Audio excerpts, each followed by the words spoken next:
Si tu es expatrié français et que tu cherches des opportunités d'investissement rentables et grossir ton patrimoine, cette vidéo est faite pour toi. Beaucoup de personnes parlent d'investissement en immobilier locatif, mais peu d'expatriés français connaissent réellement l'opportunité d'investir dans de l'immobilier en France, et surtout quand on est expatrié. Car effectivement, cela peut être même bien plus avantageux pour un expat que pour un résident en France. C'est pour ça que dans cette vidéo, je vais vous expliquer quels sont les avantages d'investir dans de l'immobilier en France et pourquoi c'est une opportunité à ne pas louper en tant qu'expatrié et surtout en 2024. Et avant ça, n'hésitez pas à appuyer sur le pouce vers le haut sous la vidéo et à poser toutes vos questions dans les commentaires au fur et à mesure de la vidéo. Allez, c'est parti pour la vidéo. Alors la première chose que je veux clarifier ici, c'est que je suis moi-même expatrié depuis plus de 7 ans et que j'ai acheté plus de 20 appartements en France qui me génèrent des revenus complémentaires tous les mois. Et je ne dis pas ça pour me la raconter, mais juste pour dire que je suis convaincu de l'opportunité qu'il y a pour les expatriés avec l'investissement dans l'immobilier locatif en France. Alors, quels sont les différents avantages d'investir en immobilier en France étant non résident? Alors le premier point super important et qui est un gros avantage, c'est l'accès au crédit immobilier en France, même si on est non résident. Contrairement à ce qu'on pourrait penser et contrairement à d'autres banques à l'international, les banques françaises sont ouvertes à financer des projets immobiliers pour des clients vivant à l'étranger. Et la seule différence qu'il peut avoir entre un résident français qui se fait financer pour un bien en France et un expatrié, c'est le montant d'apport pour réaliser le projet. Mais si un dossier est bien monté et avec la bonne stratégie et la bonne banque, vous pouvez être financé avec un apport similaire à un résident français. En plus de ça, vous avez un gros avantage quand vous êtes expatrié, ce sont bien évidemment vos revenus qui sont généralement plus élevés que les salaires français. Ce qui veut dire aussi que ça vous permet d'avoir un meilleur pouvoir d'achat pour acheter l'immobilier et un taux d'endettement qui sera moins élevé. Le deuxième point, c'est l'avantage d'avoir un crédit immobilier avec des taux qui sont fixes en France. Ce qui veut dire qu'en France, vous allez acheter un bien immobilier avec un crédit à taux fixe, c'est-à-dire que vos frais de crédit n'augmenteront pas au fil des années. Par contre, l'avantage de ça, en France, c'est aussi grâce aux loyers qui sont indexés sur l'inflation. Alors, je m'explique. En France, il y a ce qu'on appelle l'IRL, l'indice de référence des loyers, qui est un indice qui sert de base pour réviser les loyers d'un logement loué avec un bail d'habitation. Du coup, vos frais de crédit n'augmenteront pas, comme j'ai expliqué, mais vos loyers, eux, vont suivre l'inflation tous les ans. Ce qui veut dire que la valeur de la dette baisse comparée à vos loyers. Ce qui est parfait pour un investisseur et qui vous fera gagner beaucoup d'argent sur le long terme. Mais oui, j'imagine qu'il y a peut-être certains d'entre vous qui vont me dire « Mais Arnaud, les taux d'intérêt à 3,5% aujourd'hui et avant ils étaient à 1%, du coup c'est moins avantageux d'acheter maintenant qu'il y a 2 ans. » Alors j'entends tout à fait cet argument et vous avez raison, ça coûte plus cher d'acheter maintenant, mais il faut savoir également que le gros avantage que vous avez en France, c'est que vous pouvez renégocier vos taux. Donc si vous faites un crédit à 4% aujourd'hui, mais que dans 3 ans, les taux de crédit sont à 2%, vous allez pouvoir renégocier votre taux avec votre banque pour avoir un taux réactualisé à 2%. Ce qui m'amène maintenant au point numéro 3, qui est la position de force des acheteurs pour négocier en 2024 et qui sera certainement pareil en 2025. Pour bien comprendre, du fait des taux d'intérêt qui sont plus élevés en 2023 et 2024, il y a moins d'acheteurs sur le marché.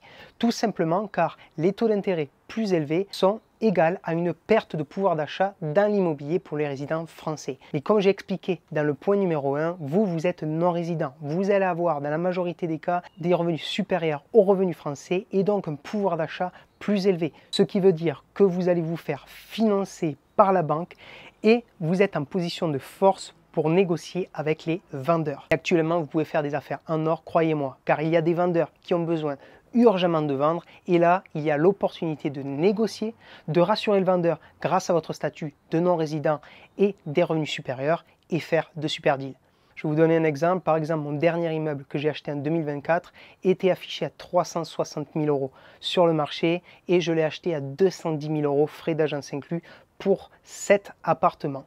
Donc croyez-moi, il y a vraiment une opportunité en 2024 pour vous expatrier. Alors le quatrième point, c'est qu'en France, il y a une offre de logement qui est limitée. Effectivement, en France, il y a un manque de logement en général. Si vous prenez par exemple une ville comme Bordeaux, Bordeaux est une ville où tous les ans, il y a le même problème. Les étudiants qui cherchent à se loger pour la rentrée universitaire ne trouvent pas de logement. Les prix augmentent fortement, les colocs se louent très cher. Bref, c'est très difficile de trouver un logement abordable pour les étudiants, tout simplement parce qu'il y a un manque de logement. Et ça, pour les investisseurs, c'est une superbe opportunité parce que ça veut dire que vous n'aurez jamais de problème pour louer votre logement dans des endroits comme ça. En plus de ça, vous savez pertinemment que si votre logement est très demandé et qu'il y a toujours une demande constante comme ça, le prix de l'immobilier sur le long terme va monter. Et encore une fois, ça c'est rassurant pour investir en France. Je vais vous donner un autre exemple. Par exemple, dans la ville où moi j'achète et où j'ai acheté mon dernier investissement cette année, c'est une ville de 18 000 habitants qui se situe dans le Lot-et-Garonne.